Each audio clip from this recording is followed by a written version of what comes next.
Shock. ಸಿದ್ದರಾಮಯ್ಯನವರ ವಿರುದ್ಧ FIR ದಾಖಲಾಗಿದೆ. ಕೇಸ್ ನಂಬರ್ 11/2024 ಅಡಿಯಲ್ಲಿ ಎಫ್ಐಆರ್ ದಾಖಲು ಮಾಡಲಾಗಿರುವಂತದ್ದು. ಮುಖ್ಯಮಂತ್ರಿ ಸಿದ್ದರಾಮಯ್ಯನವರನ್ನ ಮತ್ತು ಕುಟುಂಬಸ್ಥರನ್ನ ಸುತ್ತಕೊಂಡಿರುವಂತಹ ಮುಡಾ ಹಗರಣಕ್ಕೆ ಸಂಬಂಧಪಟ್ಟಂತೆ ಮೈಸೂರು ಲೋಕಾಯುಕ್ತ ಕಚೇರಿಯಲ್ಲಿ ಎಫ್ಐಆರ್ ದಾಖಲಾಗಿದೆ. ಅಧಿಕೃತವಾಗಿ ನಮೂದನೆಯನ್ನು ಹೊತ್ತಿದೆ. ಈಗ ಲೋಕಾಯುಕ್ತ ಐಟು ಆಗಿ ಸಿಎಂ ಪತ್ನಿ ಬಿಎನ್ ಪಾರ್ವತಿ ಅವರ ಹೆಸರಿರುವಂತದ್ದು. A3 ಆರೋಪಿಯಾಗಿ ಸಿಎಂ ಸಿದ್ದರಾಮಯ್ಯನವರ ಬಾಮೈದ ಮಲ್ಲಿಕಾರ್ಜುನ ಸ್ವಾಮಿಯವರ ಹೆಸರು ಕೂಡ ಉಲ್ಲೇಖವಾಗಿದೆ. A4 ಆರೋಪಿಯಾಗಿ ಭೂಮಿ ಮಾರಾಟ ಮಾಡಿದಂತಹ ದೇವರಾಜ ಹೆಸರು ಇಲ್ಲಿ ಎಫ್ಐಆರ್ ನಲ್ಲಿ ದಾಖಲಾಗಿರುವಂತದ್ದು. ಪ್ರಮುಖವಾಗಿ ಸಿದ್ದರಾಮಯ್ಯನವರ ವಿರುದ್ಧ ಈಗ ಎಫ್ಐಆರ್ ದಾಖಲಾಗಿ ಮುಡಾ ಪ್ರಕರಣದಲ್ಲಿ ಸಿಎಂ ಸಿದ್ದರಾಮಯ್ಯನವರು A1 ಆರೋಪಿಯಾಗಿದ್ದಾರೆ. ಅಧಿಕೃತವಾಗಿ ಎಫ್ಐಆರ್ ನಲ್ಲಿ ನಮೂದು ಮಾಡಲಾಗಿದೆ. Lokayukta ಅಧಿಕಾರಿಗಳೀಗ A1, A2, A3, A4 ಆರೋಪಿಯಾಗಿ ಈಗ ಎಫ್ಐಆರ್ ದಾಖಲು ಮಾಡಲಾಗಿರುವಂತದ್ದು. ಮುಡಾ ಹಗರಣ ತನಿಖೆಗೆ ಯೋಗ್ಯ ಅಂತ ಹೈಕೋರ್ಟ್ ತೀರ್ಪು ನೀಡಿದ ಬೆನ್ನಲ್ಲೇ ಜನಪ್ರತಿನಿಧಿಗಳ ವಿಶೇಷ ನ್ಯಾಯಾಲಯ ಸಿಆರ್ಪಿಸಿ ಸೆಕ್ಷನ್ 153 ಅಡಿಯಲ್ಲಿ ಎಫ್ಐಆರ್ ಅನ್ನು ದಾಖಲಿಸಿ ತನಿಖೆಯನ್ನು ನಡೆಸೋದಕ್ಕೆ ಮೈಸೂರು ಲೋಕಾಯುಕ್ತಕ್ಕೆ ಆದೇಶವನ್ನ ನೀಡಿತ್ತು. ಅದಾದ ನಂತರವಾಗ ಈಗಾಗಲೇ ಈ ಸಂಬಂಧ ಉನ್ನತ ಮಟ್ಟದ ಸಭೆಯನ್ನ ಕೂಡ ಕರೆಯಲಾಗಿತ್ತು. ಕಚೇರಿಯಲ್ಲಿ ಅಧಿಕಾರಿಗಳು ಉನ್ನತ ಮಟ್ಟದ ಸಭೆಯನ್ನ ಕೂಡ ನಡೆಸಿದ್ರು. ಮೈಸೂರು ಲೋಕಾಯುಕ್ತ ಕಚೇರಿಯಲ್ಲಿ ಎಫ್ಐಆರ್ ದಾಖಲು ಮಾಡುವ ಸಾಧ್ಯತೆಗಳಿದೆ ಅಂತ ನಿನ್ನೆ ಹೇಳಲಾಗ್ತಾ ಇತ್ತು. ಯಾವಾಗ ಲೋಕಾಯುಕ್ತ ಎಫ್ಐಆರ್ ದಾಖಲು ಮಾಡ್ಕೊಳ್ಳುತ್ತೆ, ಯಾರ್ಯಾರ ಹೆಸರು ಉಲ್ಲೇಖ ಆಗಬಹುದು ಅಂತ. ಅಂತೂ ಇಂತೂ ಫೈನಲಿ ಅಧಿಕೃತವಾಗಿ ನಮೂದನೆಯನ್ನ ಹೊತ್ತಿದೆ. A1 ಆರೋಪಿಯಾಗಿ ಸಿದ್ದರಾಮಯ್ಯನವರಿದ್ರೆ, A2 ಆರೋಪಿಯಾಗಿ ಸಿದ್ದರಾಮಯ್ಯನವರ ಪತ್ನಿ ಪಾರ್ವತಿ, A3 ಆರೋಪಿಯಾಗಿ ಮಲ್ಲಿಕಾರ್ಜುನ ಸ್ವಾಮಿ ಬಾಮೈದ ಸಿದ್ದರಾಮಯ್ಯನವರಿಗೆ, ಇನ್ನ ಜಮೀನ್ ಕೊಟ್ಟಂತ ದೇವರಾಜು A4 ಆರೋಪಿಯಾಗಿ ಈಗ ಎಫ್ಐಆರ್ ನಲ್ಲಿ ಉಲ್ಲೇಖ ಮಾಡಿರುವಂತದ್ದು. ಮೈಸೂರು ಜಿಲ್ಲಾ ಲೋಕಾಯುಕ್ತ ಎಸ್ಪಿ ಟಿಜೆ ಉದೇಶ್ ಬೆಂಗಳೂರಿನಲ್ಲಿ ಹೈಕೋರ್ಟ್ ಮತ್ತು ಜನಪ್ರತಿನಿಧಿಗಳ ನ್ಯಾಯಾಲಯದ ಆದೇಶ ಪ್ರತಿಗಳನ್ನ ಈಗ ಅಧಿಕೃತವಾಗಿ ಪಡೆದುಕೊಂಡ್ರು. ಈ ಬಗ್ಗೆ ಮತ್ತಷ್ಟು ಅಪ್ಡೇಟ್ ಕೊಡ್ತಾ ಹೋಗ್ತಾರೆ ನಮ್ಮ ಮೈಸೂರು ಪ್ರತಿನಿಧಿ ಪುಟ್ಟರಾಜು ಸಂಪರ್ಕದಲ್ಲಿದ್ದಾರೆ.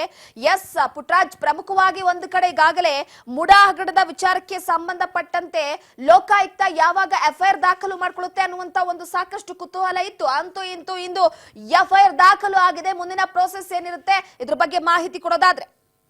ರೂಪಾ, ನಿಜವಾಗ್ಲೂ ಕೂಡ ಸಿದ್ದರಾಮಯ್ಯನವರ ಒಂದು ಫ್ಯಾಮಿಲಿಗೆ ಒಂದು ಕಪ್ಪು ಚುಕ್ಕೆ ಇಡೀ ಇತಿಹಾಸದಲ್ಲಿ, ರಾಜಕೀಯ ಇತಿಹಾಸದಲ್ಲಿ, ತಮ್ಮ ರಾಜಕೀಯ ಜೀವನದ ಅವಧಿ ಒಳಗಡೆ ಒಂದು ಎಫ್ಐಆರ್ ನ ದಾಖಲಾಗಿರ್ಲಿಲ್ಲ. ಇವತ್ತು ನಿಜವಾಗ್ಲೂ ಕೂಡ ಸುವರ್ಣ ಅಕ್ಷರಗಳಲ್ಲಿ ಬರೆದಿಡುವಂತಹ ಒಂದು ದಿನ ಅಂತಾನೆ ಹೇಳ್ಬೋದು. ಯಾಕೆ ಅಂತ ಹೇಳಿದ್ರೆ, ಇಲ್ಲಿ ಸಂವಿಧಾನ ಅಥವಾ ಕಾನೂನು ಅಂತ ಬಂದಂತಹ ಸಂದರ್ಭದಲ್ಲಿ ಕಾನೂನು ಅಂತಕ್ಕಂಥದ್ದು ದೊಡ್ಡದು ಅಂತಕ್ಕಂಥದ್ದನ್ನ ಮಾನ್ಯ ಉದೇಶ್ ಅವರು ತೋರಿಸ್ಕೊಟ್ಟಿರ್ತಕ್ಕಂಥದ್ದು, ಎಫ್ಐಆರ್ ಹಾಕುವುದರ ಮೂಲಕ ತೋರಿಸ್ಕೊಟ್ಟಿರ್ತಕ್ಕಂಥದ್ದು. ಎಫ್ಐಆರ್ ನ ಹಾಕಿದ ನಂತರ ಸಿದ್ದರಾಮಯ್ಯನವರು ಮೈಸೂರಿನಲ್ಲಿ ಇದ್ದಾರೆ. ಸೊ ಯಾವುದೇ ಪ್ರತಿಕ್ರಿಯೆಯನ್ನ ಕೊಡೋದಕ್ಕೆ ಮುಂದೆ ಬರ್ತಾ ಇಲ್ಲ. ಸೊ ಸಿದ್ದರಾಮಯ್ಯನವರ ಮೇಲೆ ಎಫ್ಐಆರ್ ಆದ ನಂತರ ಆದಂತಹ ಬೆಳವಣಿಗೆಗಳು ಬಹಳ ನಾಟಕೀಯ ಬೆಳವಣಿಗೆಗಳು ಆಗ್ತವೆ ಅಂತಕ್ಕಂಥದ್ದು ಮೇಲ್ನೋಟಕ್ಕೆ ಕಂಡು ಬರ್ತಾ ಇದೆ. ಸೊ ಸಿದ್ದರಾಮಯ್ಯನವರ ಮೇಲೆ ಎಫ್ಐಆರ್ ಆಗಿರ್ತಕ್ಕಂಥದ್ದು ಎಷ್ಟರ ಮಟ್ಟಿಗೆ ಕಾನೂನಿನ ಅಡಿಯಲ್ಲಿ ಸಿದ್ದರಾಮಯ್ಯನವ್ರನ್ನ ವಶಕ್ಕೆ ಪಡಿತಾರೆ ಅಂತಕ್ಕಂಥದ್ದು ಪ್ರಶ್ನಾರ್ಥಕವಾಗಿ ಉಳಿದಿರ್ತಕ್ಕಂಥದ್ದು ರೂಪಾ. ಯಾಕೆಂತ ಹೇಳಿದ್ರೆ, ಯಾವುದೇ ಕೇಸ್ ನಲ್ಲಿ ಎಫ್ಐಆರ್ ಆದ ನಂತರ ಅವ್ರನ್ನ ದಸ್ತಗಿರಿ ಮಾಡಬೇಕಾಗ್ತದೆ. ದಸ್ತಗಿರಿಯನ್ನ ಮಾಡಿ ತದನಂತರ ವಿಚಾರಣೆಗೆ ಒಳಪಡಿಸಬೇಕಾಗ್ತದೆ. ಈಗ ರಾಜ್ಯದ ಮುಖ್ಯಮಂತ್ರಿಗಳನ್ನ ಯಾವ ರೀತಿ ದಸ್ತಗಿರಿ ಮಾಡ್ತಾರೆ ಅಂತಕ್ಕಂಥದ್ದೇ ಇಲ್ಲಿ ಪ್ರಶ್ನೆ ಆಗಿರ್ತಕ್ಕಂಥದ್ದು. ಅದರ ಜೊತೆಯಲ್ಲಿ ಈ ಸಿದ್ದರಾಮಯ್ಯನವರ ಜೊತೆಯಲ್ಲಿ 3 ಜನರನ್ನ ಆರೋಪಿ ಸ್ಥಾನದಲ್ಲಿ ನಿಲ್ಲಿಸಿರ್ತಕ್ಕಂಥದ್ದು. ಅದರಲ್ಲಿ ಪಾರ್ವತಮ್ಮ ಮತ್ತು ದೇವರಾಜು ಮಲ್ಲಿಕಾರ್ಜುನ ಅಂತಕ್ಕಂಥವ್ರನ್ನ ಆರೋಪಿ ಸ್ಥಾನದಲ್ಲಿ ನಿಲ್ಲಿಸಿರ್ತಕ್ಕಂಥದ್ದು. ಅವ್ರನ್ನು ಕೂಡ ಯಾವ ರೀತಿ ಕಸ್ಟಡಿಗೆ ಪಡಿತಾರ ಅಥವಾ ಲೋಕಾಯುಕ್ತಕ್ಕೆ ಸಿದ್ದರಾಮಯ್ಯನವರ ಅವಶ್ಯಕತೆ ಇದೆಯಾ, ಕಸ್ಟಡಿಗೆ ಅವಶ್ಯಕತೆ ಇದೆಯಾ ಅಂತಕ್ಕಂತಹದನ್ನ ದೊಡ್ಡ ಮಟ್ಟದ ಅಧಿಕಾರಿಗಳ ಜೊತೆಯಲ್ಲಿ ಚರ್ಚೆ ಮಾಡಿ ಸಿದ್ದರಾಮಯ್ಯ ಅವ್ರನ್ನ ಕಸ್ಟಡಿಗೆ ತೆಗೆದುಕೊಳ್ತಕ್ಕಂಥ ಎಲ್ಲಾ ಸಾಧ್ಯತೆಗಳಿದೆಯಾ, ಅಥವಾ ಸಿದ್ದರಾಮಯ್ಯನವರು ತಮ್ಮ ಸ್ಥಾನಕ್ಕೆ ರಾಜೀನಾಮೆ ಕೊಟ್ಟ ನಂತರ ಏನು ಲೋಕಾಯುಕ್ತಕ್ಕೆ ಸರೆಂಡರ್ ಆಗ್ತಾರ ಅಂತಕ್ಕಂಥದ್ದು ಮೇಲ್ನೋಟಕ್ಕೆ ಎದ್ದು ಕಾಣ್ತಾ ಇರ್ತಕ್ಕಂಥದ್ದು. ಏನೇ ಇರ್ಲಿ ರೂಪಾ, ಇವತ್ತು ನಡೆದಂತಹ ಬೆಳವಣಿಗೆಗಳು ಏನಿದೆಯೋ, ಸೊ ಏನು ಆರೋಪಿ ಆಗಿರ್ತಕ್ಕಂತಹ ಮಲ್ಲಿಕಾರ್ಜುನ್ ಅವರು ಇದುವರೆಗೂ ಕೂಡ ಎಲ್ಲೂ ಕಾಣಿಸ್ಕೊಂಡಿರ್ಲಿಲ್ಲ. ಈಗ ಆರೋಪಿಯ ಸ್ಥಾನದಲ್ಲಿರ್ತಕ್ಕಂಥ ಮಲ್ಲಿಕಾರ್ಜುನ್ ಮತ್ತು ದೇವರಾಜು ಪಾರ್ವತಮ್ಮ ಅವ್ರನ್ನ ರಾಜ್ಯದ ಲೋಕಾಯುಕ್ತ ವಶಕ್ಕೆ ಪಡ್ಕೊಳ್ತಕ್ಕಂತಹ ಸಾಧ್ಯತೆ ಇದೆಯಾ ಅಂತಕ್ಕಂಥದ್ದು ಪ್ರಶ್ನಾರ್ಥಕವಾಗಿ ಉಳಿದಿರ್ತಕ್ಕಂಥದ್ದು ರೂಪ.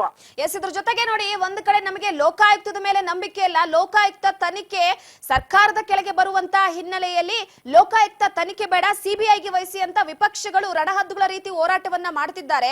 ಸೊ ಇಲ್ಲಿ ಸಿಬಿಐಗೆ ಒಂದ್ ರೀತಿ ಮಾಡು ಇಲ್ಲವೇ ಮಾಡಿ ಅಂದ್ರೆ ಈ ಒಂದು ತನಿಖೆಯ ವಿಚಾರಕ್ಕೆ ಸಂಬಂಧಪಟ್ಟಂತೆ ಬಹಳ ನಿಷ್ಪಕ್ಷಪಾತವಾಗಿ ತನಿಖೆಯನ್ನ ನಡೆಸಿ ಸಿದ್ದರಾಮಯ್ಯನವರ ವಿರುದ್ಧವಾಗಿ ದೂರು ದಾಖಲಾದ ನಂತರ ಮುಂದಿನ ಹೆಜ್ಜೆ ಕೂಡ ಬಹಳ ಎಚ್ಚರಿಕೆ ನೀಡಬೇಕಾಗಿದೆ ಲೋಕಾಯುಕ್ತ ಅಧಿಕಾರಿಗಳು. ಖಂಡಿತವಾಗಿ ರೂಪ. ಯಾಕೆಂತ ಹೇಳಿದ್ರೆ ಇಡೀ ರಾಜ್ಯದ ಇತಿಹಾಸದಲ್ಲಿ ಅಧಿಕಾರದಲ್ಲಿದ್ದಂತಹ ಮುಖ್ಯಮಂತ್ರಿಗಳಿಗೆ FIR ಆಗಿರ್ತಕ್ಕಂಥದ್ದು ಇದು 3ನೇ ಪ್ರಕರಣ. ಒಂದು ಯಡಿಯೂರಪ್ಪನವರು ಮತ್ತೆ ಅದಾದ ಹಿಂದೆ ಇದ್ದಂತಹ ಮುಖ್ಯಮಂತ್ರಿಗಳ ಮೇಲೆ ಇದು 3ನೇ ಪ್ರಕರಣ ಆಗಿರೋದ್ರಿಂದ ಮುಖ್ಯಮಂತ್ರಿಗಳು ತಮ್ಮ ಮೇಲೆ FIR ಆದ ನಂತರ ನೈತಿಕ ಹೊಣೆಯನ್ನ ಹೊತ್ತು ರಾಜೀನಾಮೆಯನ್ನ ಕೊಡ್ತಾ ಇದ್ರು. ಆದ್ರೆ ಇವತ್ತು ಕೂಡ ಮೈಸೂರಿಗೆ ಬಂದಂತಹ ಸಿದ್ದರಾಮಯ್ಯನವರು ನಾನು ಯಾವುದೇ ತಪ್ಪನ್ನ ಮಾಡಿಲ್ಲ, ರಾಜೀನಾಮೆ ಕೊಡುವಂತ ಪ್ರಶ್ನೆ ಉದ್ಭವ ಆಗೋದಿಲ್ಲ, ನಾನು ರಾಜೀನಾಮೆಯನ್ನು ಕೊಡೋದಿಲ್ಲ, ನಾನು ತಪ್ಪನ್ನ ಮಾಡಿಲ್ಲ, ಜಗ್ಗೋದಿಲ್ಲ, ಬಗ್ಗೋದಿಲ್ಲ ಅಂತ ಹೇಳ್ತಿರ್ತಕ್ಕಂತಹ ಸಿದ್ದರಾಮಯ್ಯನವರಿಗೆ ಲೋಕಾಯುಕ್ತ ಯಾವ ರೀತಿಯಲ್ಲಿ ತರಾಟೆಗೆ ತೆಗೆದುಕೊಳ್ತದೆ ಅಥವಾ ಕಸ್ಟಡಿಗೆ ತೆಗೆದುಕೊಳ್ತದೆ, ಅವರು ವಿಚಾರಣೆ ಮಾಡುವಂತಹ ಸಂದರ್ಭದಲ್ಲಿ ಅವರು ಅಧಿಕಾರದಲ್ಲಿದ್ದಾಗ ವಿಚಾರಣೆಗೆ ಸ್ಪಂದಿಸ್ತಾರ ಇಲ್ವಾ ಅಂತಕ್ಕಂಥದ್ದನ್ನ ಮನಗಂಡು ಲೋಕಾಯುಕ್ತ ಮುಂದಿನ ದಿನಗಳಲ್ಲಿ ಏನು ಲೋಕಾಯುಕ್ತ SP ಆಗಿರ್ತಕ್ಕಂಥ ಉದೇಶ್ ಅವರು ಯಾವ ರೀತಿ ಕಸ್ಟಡಿಗೆ ಪಡಿತಾರೆ ಸಿದ್ದರಾಮಯ್ಯನವರು ಅಂತಕ್ಕಂಥದ್ದೇ ಪ್ರಶ್ನೆಯಾಗಿ ಉಳಿದಿರ್ತಕ್ಕಂಥದ್ದು ರೂಪ. ಥ್ಯಾಂಕ್ ಯು ನಿಮ್ಮೆಲ್ಲ ಮಾಹಿತಿಗಾಗಿ.